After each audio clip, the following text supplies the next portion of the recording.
Hello guys, आज हम discuss करेंगे इडिपस रेक्स प्ले। ये लिखा है सेफलोकस ने।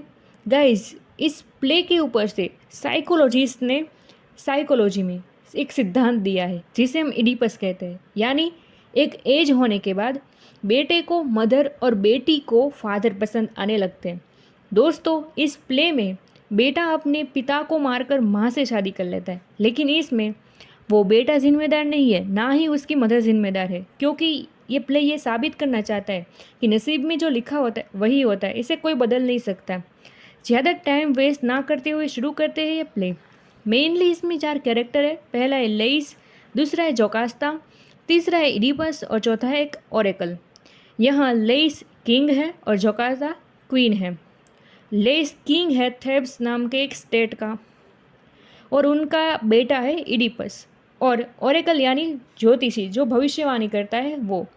होता यूँ है कि लेइस और जोकास्ता के घर इडिपस का जन्म होता है। लेइस और जोकास्ता इडिपस का भविष्य जानने के लिए एक ओरेकल के पास जाते हैं, जहाँ ओरेकल बताते हैं कि ये आपका बेटा है, इसका नसीब बड़ा खराब है। लेइस पूछता है, आप ऐसा क्यों कह रहे हैं? तब वो ओरेकल बताते हैं कि ये लड़का आपको मार के आपकी वाइफ यानी कि इसकी माँ के साथ मैरिज कर लेगा। क्वीन और किंग दोनों ही एकदम दंग रह जाते हैं। फिर जोकास्ता अपने सैनिक को कहती है, इसके पैर बांधकर जंगल में फेंक दो। देखिए, ऐसी सिचुएशन महाभारत में भी खड़ी हुई थी। दुर्योधन के जन्म के वक्त आकाशवाणी होती है कि ये बच्चा पूरे वंश का विनाश कर देगा, लेकिन धृतराष्ट्र और गांधारी वो अपने बच्चे को ऐसे छोड़ नहीं देते हैं। लेकिन यहाँ सैनिक जंगल में इडिपस को फेंक देते हैं। गाइस, इडिपस का मतलब होता है जिसके पैर सूजे हुए हैं वो बच्चा। और पुराने टाइम पर जैसे लक्षण वैसे नाम रखे जाते थे। फेंका हुआ इडिपस एक दूसरे राज्य के शेफर्ड यानी चरवाहे को नजर आता है। चरवाहा अपने राज्य के किंग को दे देता है। राजा भी निसंतान था तो खुशी खुशी अपना लेता है। एक दिन जब इडिपस बड़ा हो जाता है तब राजा यानी कि पोलिपस, राजा का नाम था पोलिपस, एक पार्टी रखते हैं जहाँ एक इंसान इडिपस को बताता है कि तुम्हारे बारे में यह भविष्यवाणी हुई थी कि तुम अपने पिता को मारकर अपनी माँ से मैरिज कर लोगे। ये बात सुनकर इडिपस ऐसा ना हो इसलिए वहाँ से दूसरे राज्य यानी थेब्स, अब देखिए यहाँ अपने जो असली पिता था उसके ही स्टेट में आने के लिए भाग जाता है।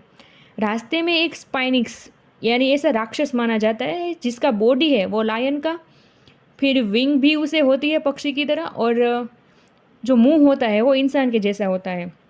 वो स्पिनिक्स कहता है कि अगर मेरे प्रश्न का आंसर तुम नहीं दे पाए तो मैं यहाँ से तुम्हें जाने नहीं दूंगा।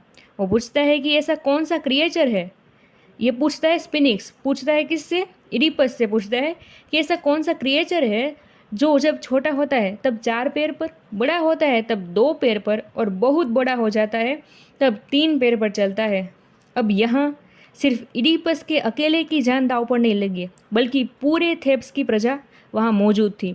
और कई इंसान वहाँ वैसे भी थे जो कि रो रहे थे, क्योंकि उनके खुद के स्वजन थे वो सही आंसर नहीं कर पाए थे, इसलिए मर गए थे। उसमें से ही एक था थेब्स का अपना खुद का राजा और इडिपस का फादर। अभी यहाँ इडिपस को पता नहीं है कि उसका फादर भी यहाँ मर चुका है, लेकिन अनफॉर्चुनेटली उसकी जान बचाने के लिए आ जाता है इडिपस, और इडिपस एकदम सही आंसर कर देता है।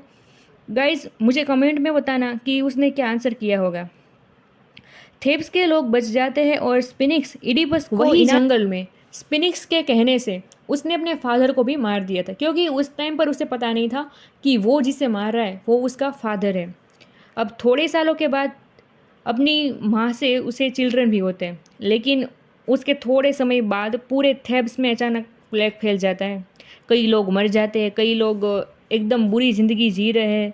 इडिपस अब एक ओरेकल को बुलाता है कि आखिर ये सब क्या चल रहा है, प्लेग इतना अचानक क्यों फैल गया है, इतने लोग क्यों मर रहे हैं, हमारा राज्य ऐसा क्यों हो गया है। तब ओरेकल कहता है कि ये सभी मुसीबतों का कारण है कि थेब्स में एक इंसान ऐसा आ गया है जो उसके बच्चों का पिता भी है और भाई भी है, अपनी पत्नी का पति है और बेटा भी है। इडिपस को ख्याल आ जाता है कि शायद ये मैं ही हो सकता हूँ। फिर वो अपनी हिस्ट्री को निकालता है, ये जानने की ट्राई करता है कि उसका जन्म कहाँ हुआ था, कैसे उसे छोड़ दिया गया, फिर भविष्यवाणी जिसने की थी वो ओरेकल कहाँ का था, तो वैसे पता चल जाता है पूरी की पूरी हिस्ट्री में क्या था, ये सब कैसे हो गया है। अब पछतावा तो काफ़ी है, लेकिन जो हो गया वो तो हो गया। ये सब पता चलने के बाद वो ऐसा चाहता है कि वो जोकास्ता को भी बता दे सच क्या है। वो बता नहीं जाता है, रूम भी खोलता है जोकास्ता का, तभी क्या देखता है कि जोकास्ता मरी हुई है और लटकी हुई है।